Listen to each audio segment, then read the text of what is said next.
This is chapter 8 of Sun Tzu's The Art of War, and chapter 8 is Variation in Tactics. Sun Tzu said, "In war, the general receives his commands from the sovereign, collects his army, and concentrates his forces.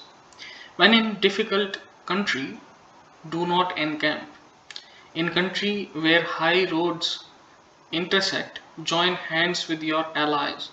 Do not linger in dangerously isolated positions. In hemmed-in situations, you must resort to stratagem. In desperate position, you must fight.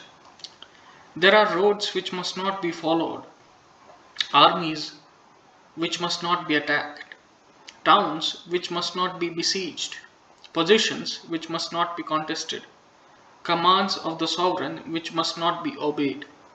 The general who thoroughly understands the advantages that accompany variation of tactics knows how to handle his troops.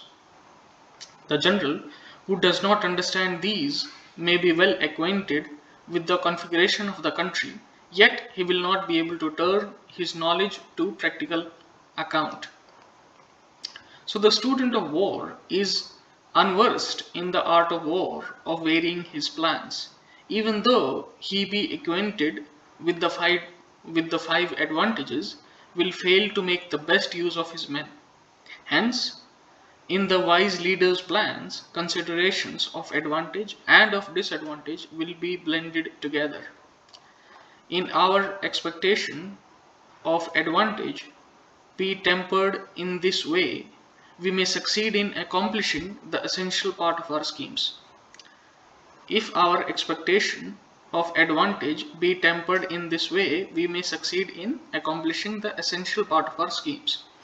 If, on the other hand, in the midst of difficulties, we are always ready to seize an advantage, we may extricate ourselves from misfortune, reduce the hostile chiefs by inflicting damage on them, and make trouble for them, keep them constantly engaged, hold out spacious allurements, and make them rush to any given point.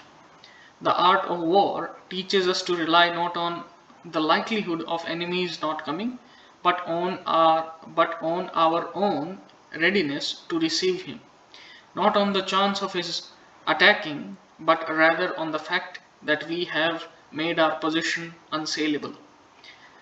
There are 5 dangerous faults which may affect a general: recklessness, which leads to destruction; cowardice, which leads to capture; a hasty temper, which can be provoked by insults; a delicacy of honor, which is sensitive to shame; over solicitude for his men,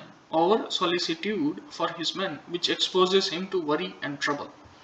These are the 5 besetting sins of a general, ruinous to the conduct of war. When an army is overthrown and its leader slain, the cause will surely be found among these 5 dangerous faults. Let them be a subject of meditation.